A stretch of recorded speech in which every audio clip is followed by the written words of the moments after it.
But I met you several times. Where? I mean, you might not know me. I mean, obviously you're a legend, but okay, one second. I met you at Neek's wedding. No. And at you didn't meet me. I was there. Whew. That's not me.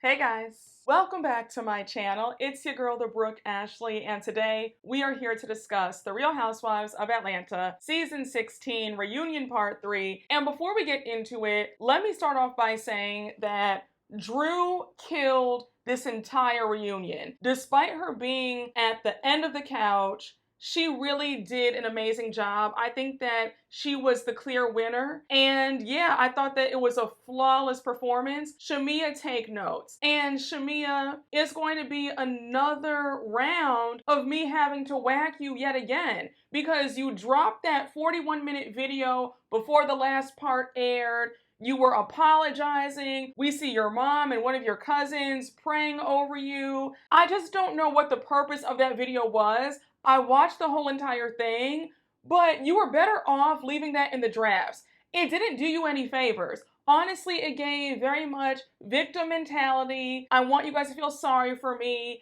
And there was pretty much like no ownership of the things that you've done wrong. But Shamia, enough with the sob stories, enough with the woe is me. We don't want to hear it anymore. We're tired. Season 17 is allegedly filming next month. So take this time to regroup, recalibrate, and get it together for the new season. Now, if I had to grade the last part, I would give it a B+.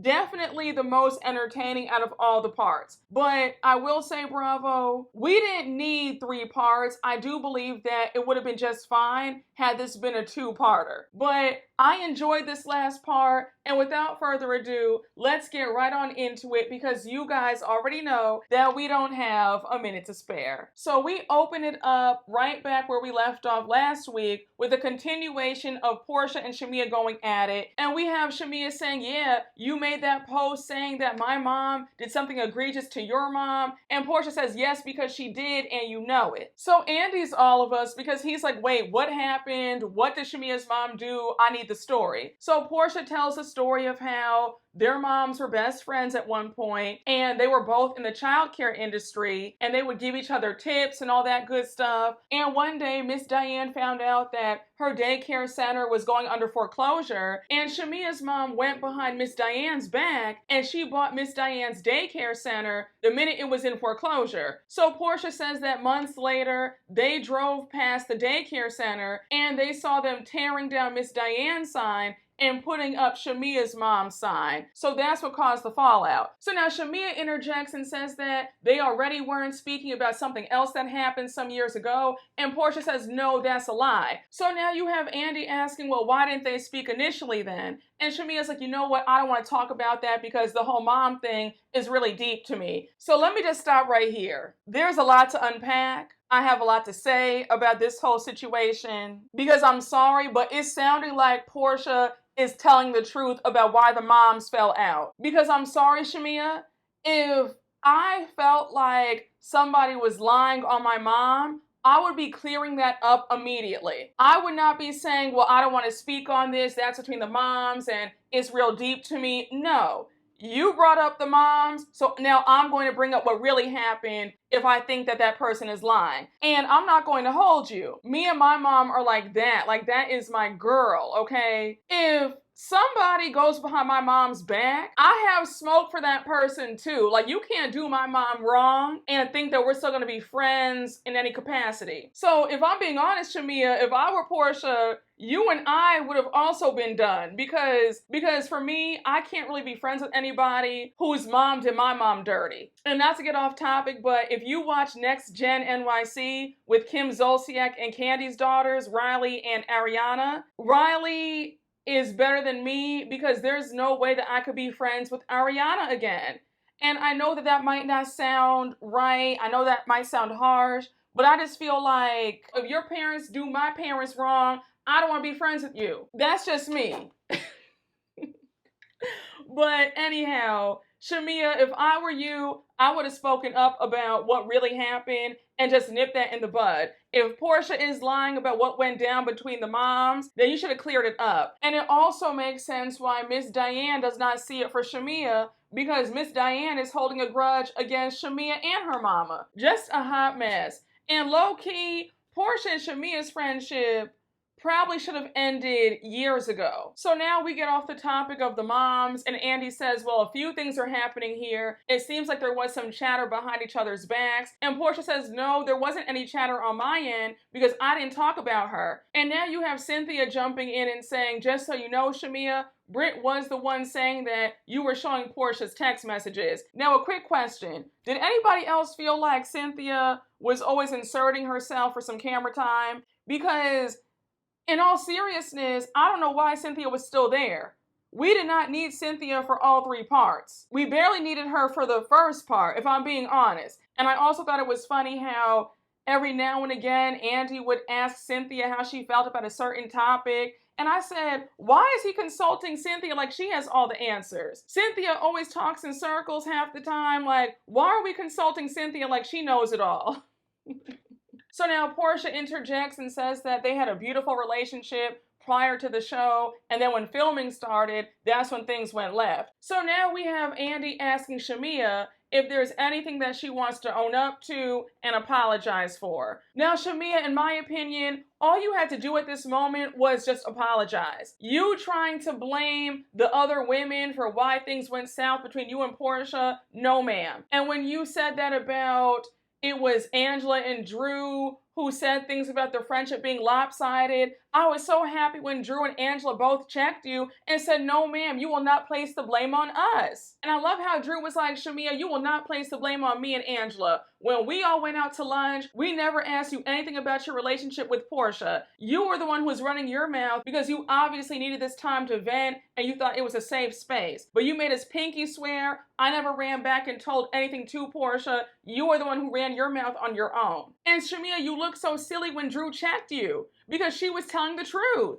You're not going to sit up here, vent to us about your best friend and all your issues with her, and then turn around and say that we're the ones who caused the demise of your friendship. No, ma'am. Shamia, you're upset that your passive-aggressive ways backfired, and now you're being called to the carpet about what you said behind closed doors, and now you can't take it. And Shamia, once again, you were made to look foolish when Porsha outed you about the friend group that you guys are both in, how you've been running your mouth to other friends in the group, saying how Porsha did not want you on the show, she didn't congratulate you. And then when Porsha turned to Andy and said, Andy, did I not advocate for Shamia to be on the show as a full-time cast member? And even Andy said, yes, you did. And you sat there looking stupid. Shamia, it's clear that you've held on to years of hurt and pain, and you thought that you would come on this show and take Porsha down by painting this picture that actually wasn't true. You didn't think this plan through. And you should have had a conversation with Porsha prior to filming season 16.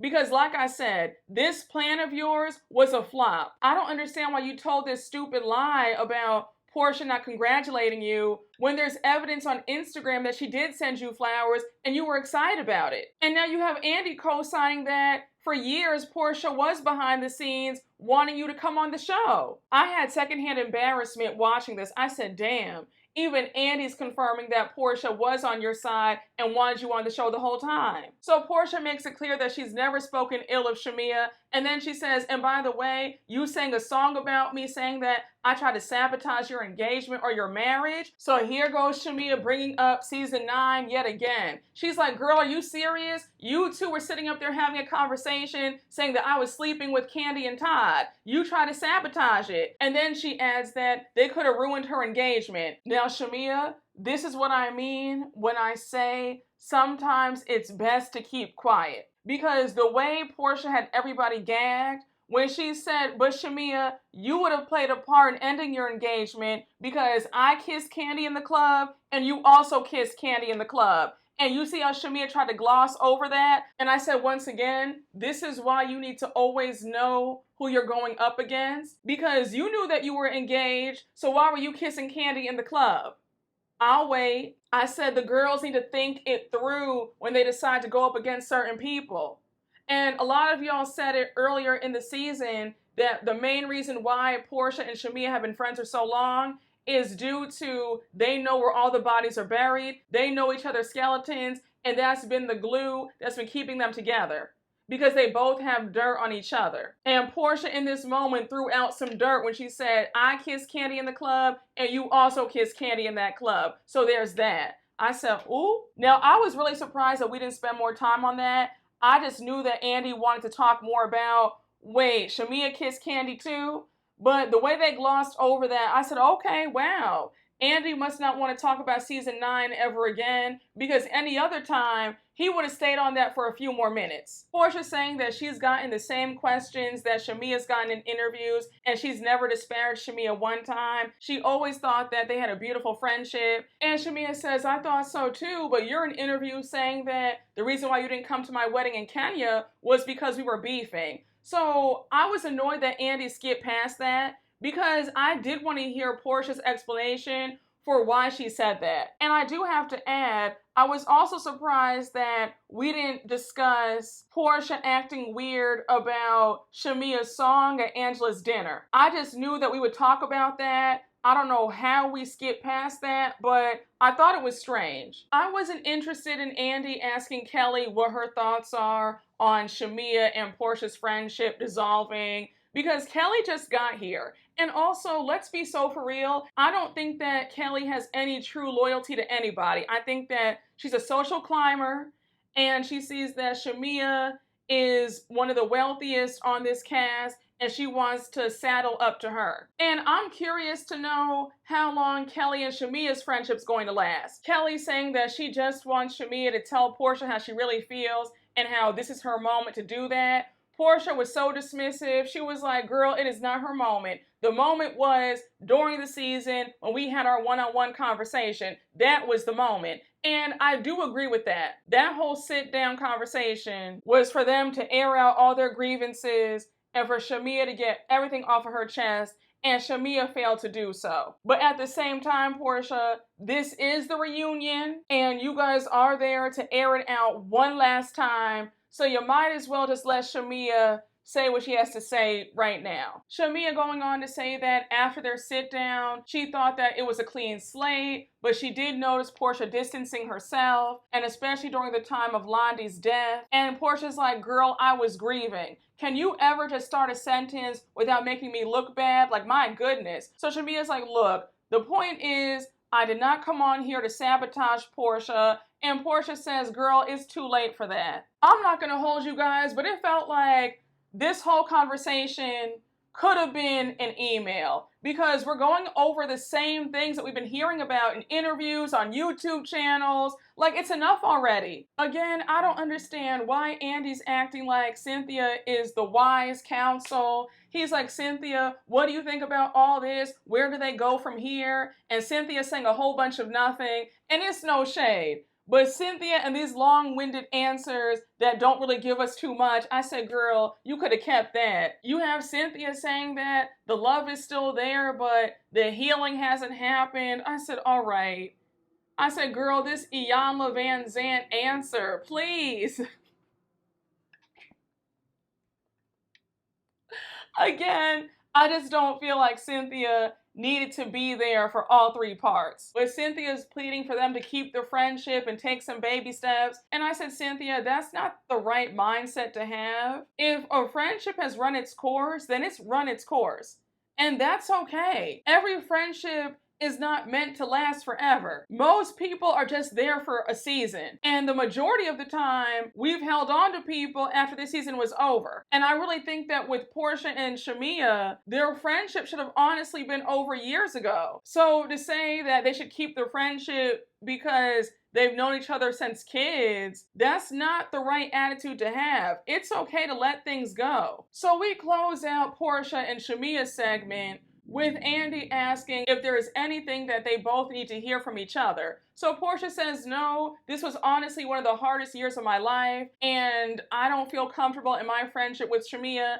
I'm sure she feels the same way about me, and I'm only human. I can only do so much, but right now I can't offer anything else. So pretty much, Porsha is over the friendship. She's not trying to continue things, and that's okay. People do have the right to not want to be in a relationship with you. People aren't bad people if they want to end a relationship or a friendship. And I think that we need to get out of that mindset that it's a bad thing if somebody no longer wants to be in a relationship with you. That's all right. Let folks go. And Shamia, your answer gave a little desperate because you said, well, you know, that's where me and Porsha are different because even if I don't have the bandwidth to handle certain things, I'll always have that love and I'll always keep trying. And I said, Shamia, don't try to guilt anybody into staying friends with you. If people want to leave, let them leave. It's okay. And Shamia, I'd feel a way about you too if I found out that you were holding on to all this resentment that you never told me about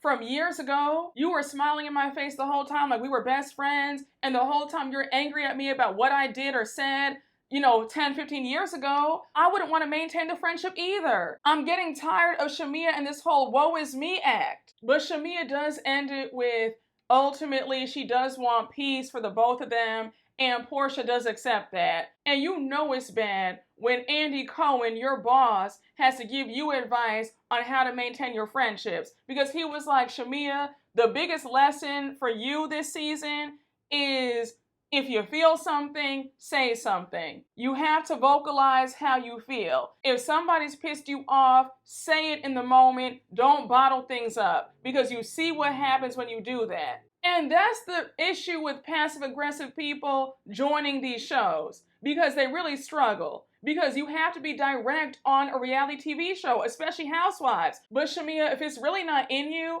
then it is okay to just say, you know what, maybe I'm not cut out for this. Let me step away. That's also okay too. Don't feel pressured to be on the show. You have a beautiful life, a beautiful family, money in the bank, so you will be okay. But if you really aren't cut out for this, there is no shame in saying, I tried it out, it wasn't for me, I couldn't handle it. Because I would hate to see you still playing the same tired games for seasons on end. So now we get to Drew's segment, and Andy starts things off by asking about how her kids are doing. He's like, have you noticed a change in their behavior since the divorce? And Drew says that she did put the kids in therapy and they are doing better. Andy reading Ralph's disgusting tweet where he said something to the effect of, Drew's mom better watch her mouth because after Drew's dad died, she spent up all his money and he had to help them out and pick up all the pieces.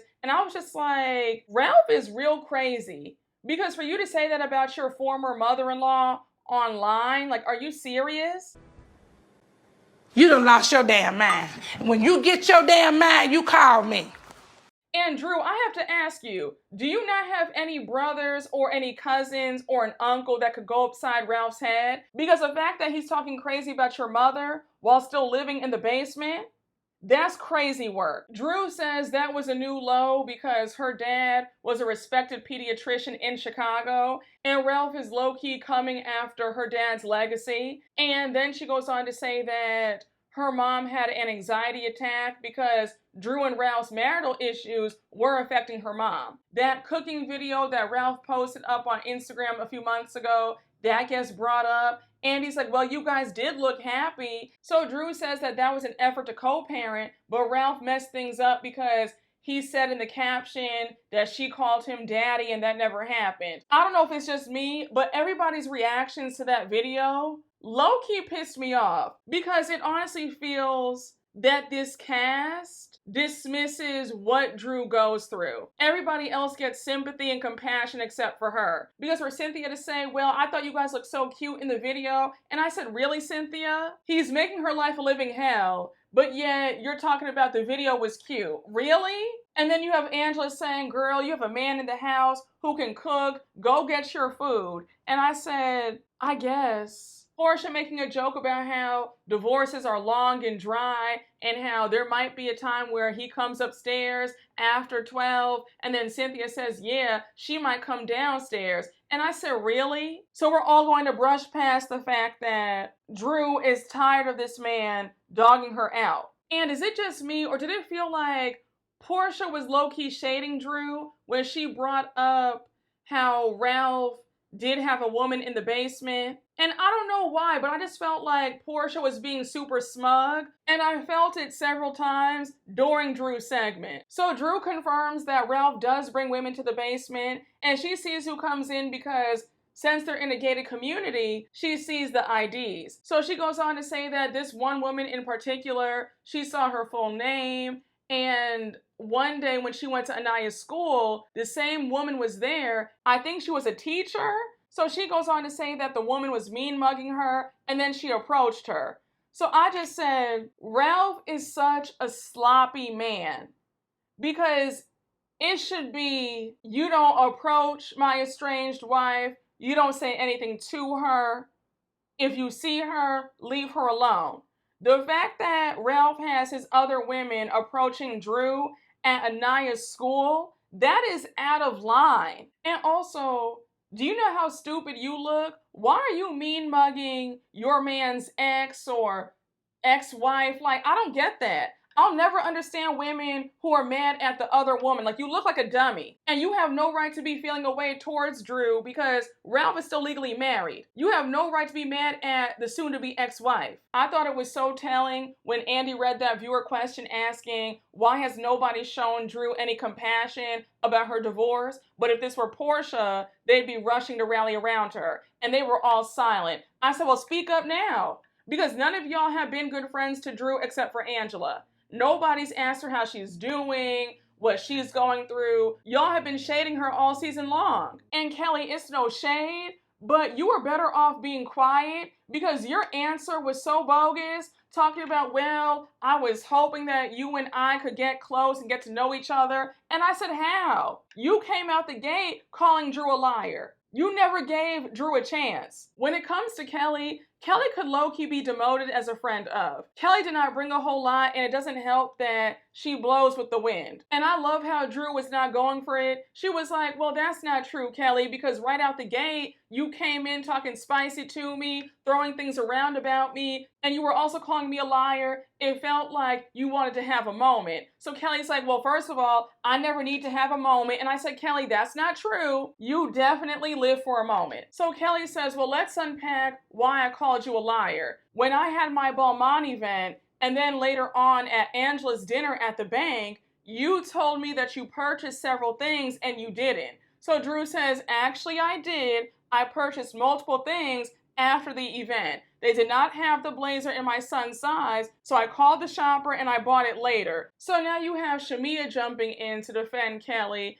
and she says, but Drew, had you purchased the items there at the event, the proceeds would have went to the organization. And Drew makes a great point. She says, well, Kelly, if you would have told me that, I could have worked things out and I could have written a check to the organization. So Andy's like, well, you guys are both right. Now, Kelly, I thought it was in such poor taste at Angela's dinner when you tried to embarrass Drew about not buying something when she actually did. I thought that was so tacky and just so mean. And also, Kelly, not too much when you're giving us Sheree Whitfield. We already know that you're being sued for unpaid credit card bills to the amount of, I think, $26,000. Andy was grilling you about why you hadn't paid your bills in the first part. So not too much trying to shade Drew when you're over here with some financial issues yourself. I was shocked that we were still talking about the whole, is Michael Jordan Drew's cousin or not? I was like, it was clearly a joke. My goodness, I cannot believe that these women were that pressed over a simple joke. Once again, Drew kept eating Shamia up all throughout this reunion. Andy goes on to ask Shamia, why was it okay for her to twist Drew's words up about Pilar, but yet she was mad when Angela did the same thing regarding her friendship with Porsha. So you have Shamia saying that I'll mind my business next time and shut my mouth. And Drew says, yes, you should.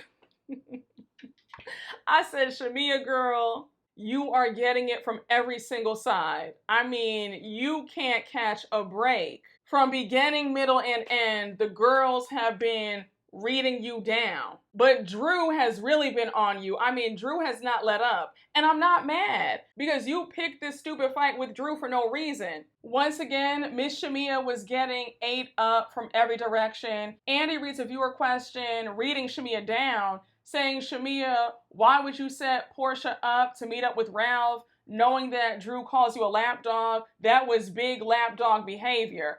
I said, damn, Shamia.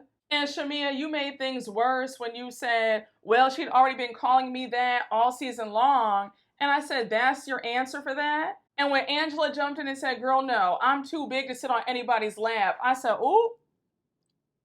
So now we change gears for a bit, and Andy reads a viewer question asking Drew about her flirty text messages with Ty and how Ming Lee, Ty's ex, exposed on Basketball Wives that Ty and Drew were on the phone for an average of 3,000 minutes a month. Now, I love how Drew sidestepped that question about, is that the reason for the divorce? She didn't give us any of that, right? But she does say that they were friends, and if you do the math, 3,000 minutes a month isn't that much time. And then Phaedra says that that's only 10 minutes a day. Now, regardless, when you're talking to somebody 10 minutes a day, texting all the time, there is some connection. So, Drew, you are not going to sit up here and play coy and act like that was just a little flirtation. I believe that some feelings were caught and that some things went down. And I don't understand why Porsha is so pressed to know what's going on between Drew and Black. Because she's like, you know, at the end of the day, do your thing. And I said, Porsha, just let it go. If she's not ready to admit that she's dating Black or whoever else, just leave it alone. I don't understand why you're just so hell-bent on getting it out of her. So Andy addresses that Drew and Black were on FaceTime backstage, and then Drew stands up and gives them all some hookah. And Andy's like, once again, this feels like you guys are dating. So now Andy reads a viewer question asking Drew, why not admit that you're dating somebody to shut down the rumors that you're with the hot dog man, aka Dennis? So when I tell you that Drew's answer had Porsha hot, she's like, well, Dennis is not my type. If you've seen my type, Dennis is not it. So now Porsha jumps in insulting Black, and she's like, well, Black ain't all that either. So Drew's like, oh my gosh, like, why are you coming for my friend? And Porsha says, because you came for my friend. And I said, Porsha, Drew is saying that your ex is not her type. That's not coming for Dennis. Why are you upset by that? And I feel like Drew can't win with you. You're mad at Drew when you think that she wants your ex, and now you're mad when Drew says, girl, your ex is not my type at all. Why are you upset? You should be happy. Why are you so annoyed that Drew does not want your baby's father? And like I pointed out a few minutes ago, I felt like Porsha was being real nice, nasty, and real shady during Drew's segment. Because when Andy asked Drew, if you date again, will you bring your boyfriend on the show? Then you have Porsha cut in and say, or girlfriend. And I said, really, Porsha? And I was so glad when Drew gagged you right back and she said, you too, because don't you like to dibble and dabble as well? And Porsha was like, well, you know, girl, I might have a tie myself. Next reunion, I might have a tie behind me and Dennis. Come on over, bring him over here. And I said, yeah, you had no choice but to say that because we all know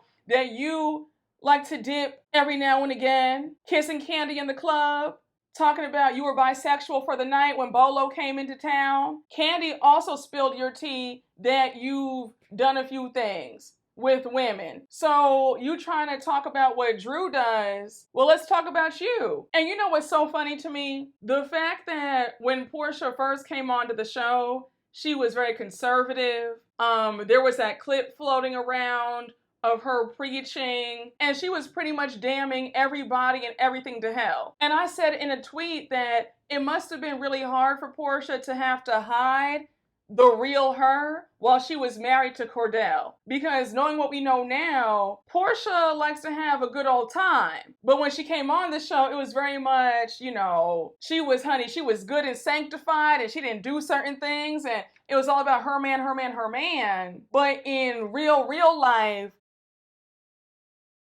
and I also love how Drew clocked Porsha at the very end of her segment when she said, oh, by the way, I heard that Porsha was on a date in Buckhead with an African. So Porsha's like, well, it probably is true. I love my Africans. And Drew was like, yeah, girl, I know it's true. And I was here for it because the same way that you've been trying to put Drew on blast I was glad that she got you right back. So now the men come out, and I'm not going to hold you guys. I was so irritated with Ralph being on that stage. I think that it's a slap in the face that Ralph was invited, but not Kenya. Kenya had one of the biggest storylines of the season, and she deserved to be at this reunion, even if it was only for a minute. The fact that we have Ralph sitting in that chair, and he wasn't even sitting behind Drew. He's sitting behind Phaedra and Cynthia. I was so annoyed. I don't think that Ralph deserved to be there. Him and Drew aren't together anymore.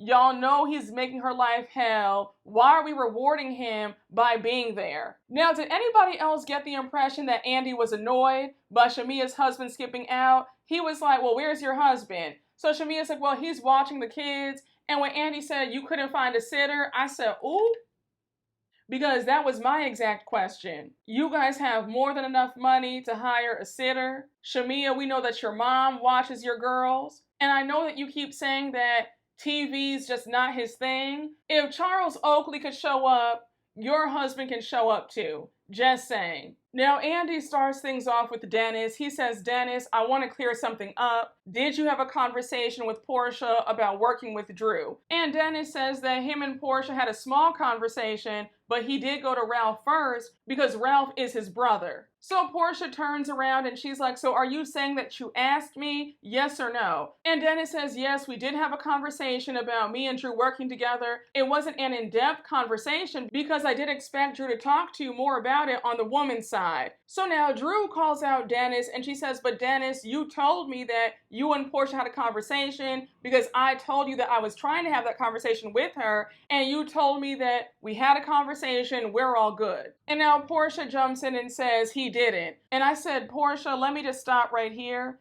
because you owe Drew multiple apologies. The way you tore Drew up for the first 13 episodes of this season, when your anger should have been directed at Dennis. Drew told you from jump that she was told by your baby's father that a conversation between you guys was had. Drew took a lot of heat for nothing. I was so glad when Andy asked Dennis outright, did you tell Porsha that Drew wanted to sleep with you, yes or no? Dennis says, absolutely not. And now Porsha says, so what was the text then, Dennis? So Dennis says that the text was along the lines of, he's just trying to get that money. So Porsha says, well, the text said, I'm just trying to get the money, I'm not trying to F. That's what you said verbatim. So it's clear that Drew was telling the truth the whole entire time, that she never said anything about offering herself for free studio time.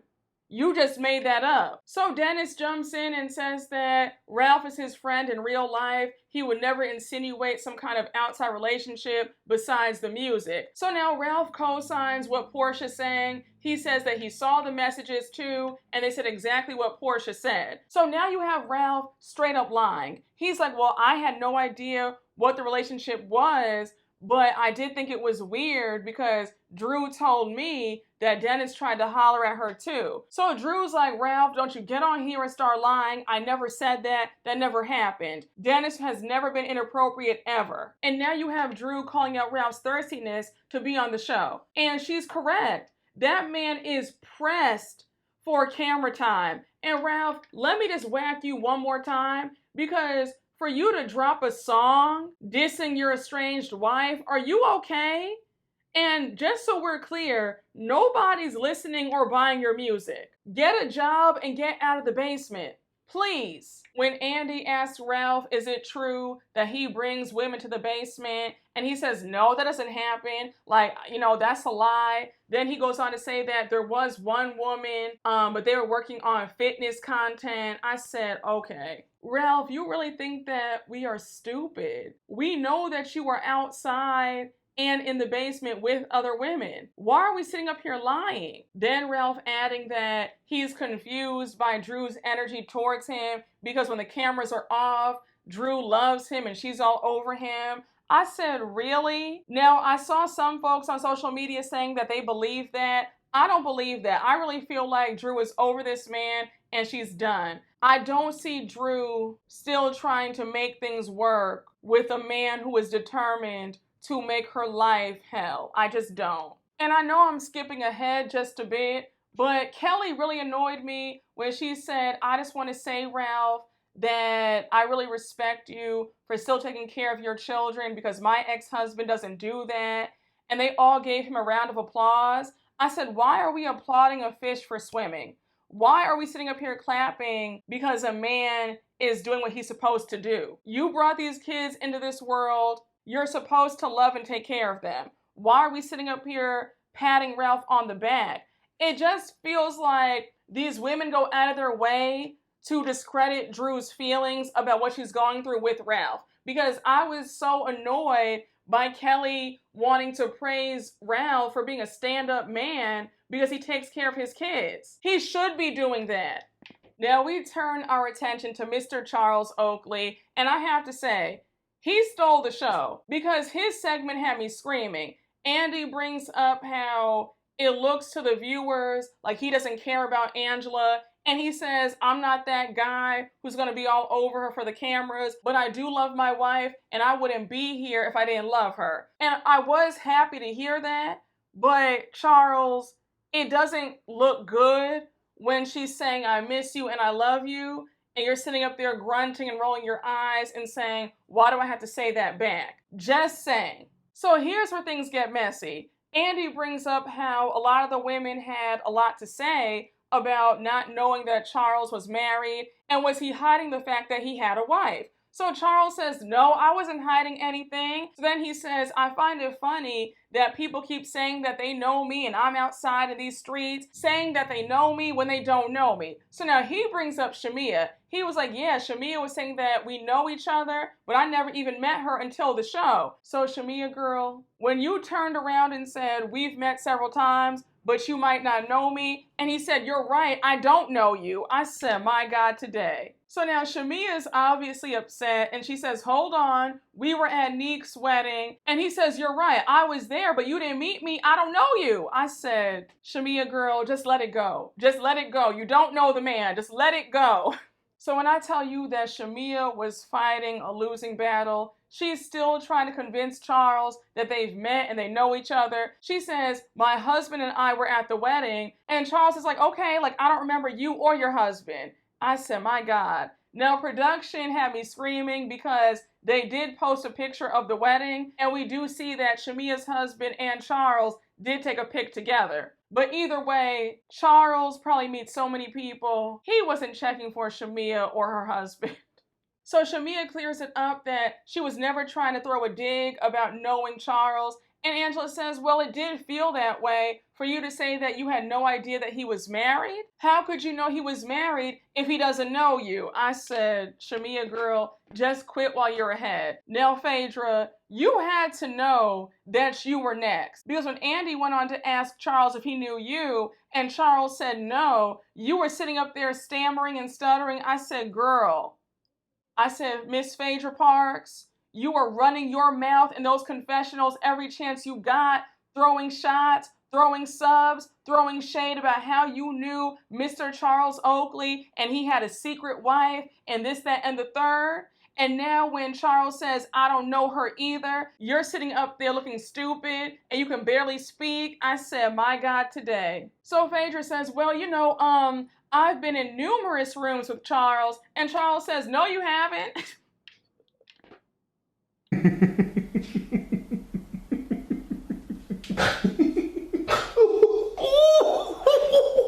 And when I tell you the yell that escaped from my mouth when Charles said, we might have been in the same bathroom, I said, not the same bathroom.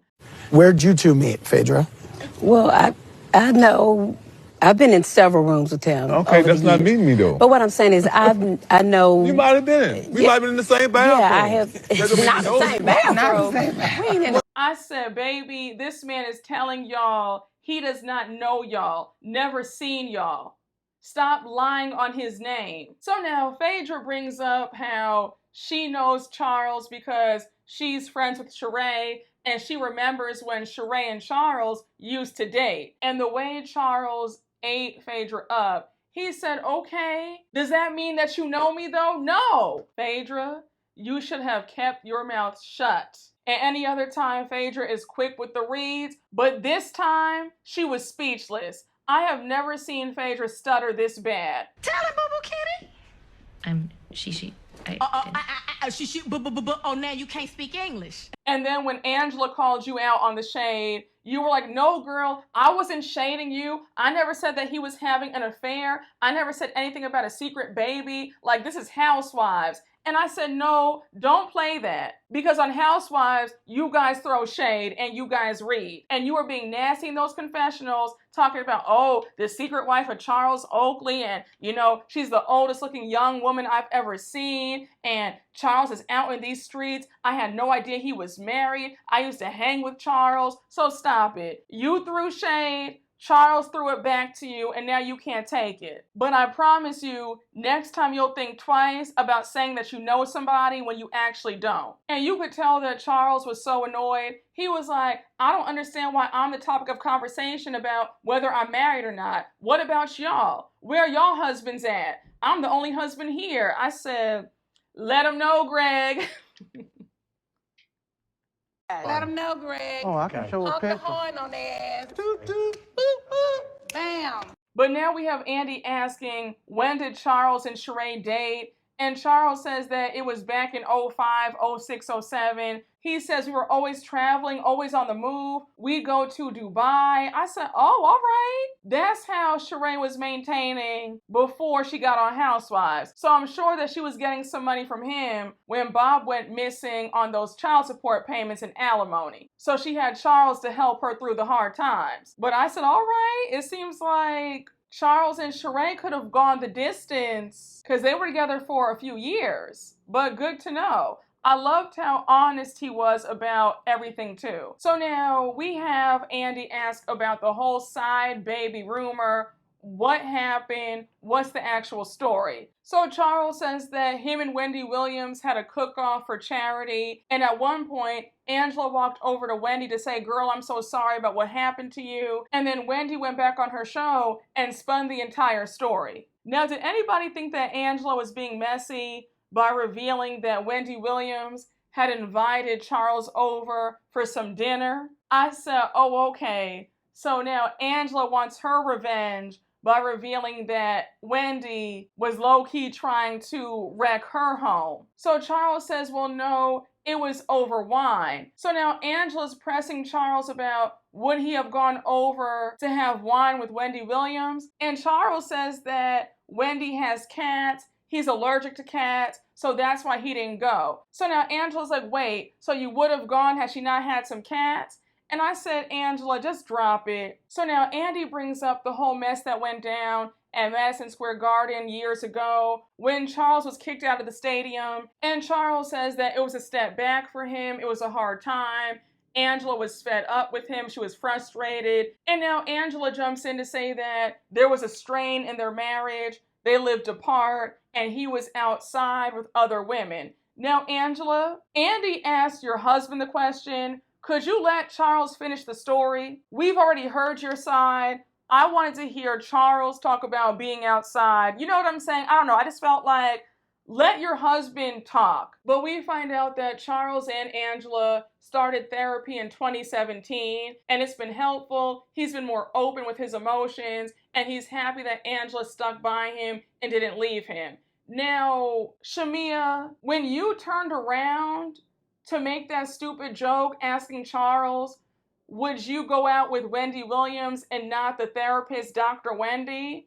I said, girl, what? Like, what was that?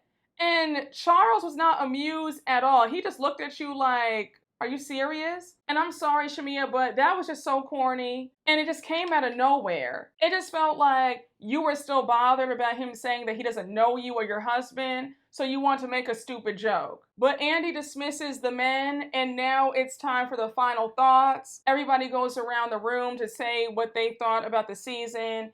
And now we close it out with Porsha bringing out fans for everybody, and Shamia is teaching them the whole boots on the ground dance. And that's where we end The Real Housewives of Atlanta season 16. My final thoughts about season 16. If I had to grade the overall season, I would give it a solid C. This season had so much promise, and we were let down. I think that Porsha's attitude put a damper on things. I think that the season really thrives when Porsha is in a great frame of mind and she's having fun. When she's bitchy Porsha, mean girl Porsha, it doesn't land. We don't like to see it. It's exhausting. But when she's fun in her bag, the season is great. But I really just hope and pray that we can get a more cohesive season for season 17. I know that Kenya went on YouTube Live over the weekend and spilled some tea about some newcomers joining. Allegedly, it's K. Michelle and Pinky Cole, the owner of Slutty Vegan. Allegedly, they're joining for season 17. Now, if that's true, I think we could be in for a fantastic season, because if you watch K. Michelle on Love and Hip Hop Atlanta, her mouth is lethal. I could see K. Michelle fitting in. I don't know too much about Pinky, but yeah, if that's the case, I'm not mad at it. Especially if Kenya is not coming back. She already said that she won't be filming for next season. So if they're not going to have Kenya, then let's see some new faces. But yeah, guys, those are my thoughts. I hope you guys enjoyed my recap. Thank you all for watching. Thank you all for listening on the podcast. And you already know what to do. Please make sure to like, comment, and subscribe. And I will see you all later. Bye.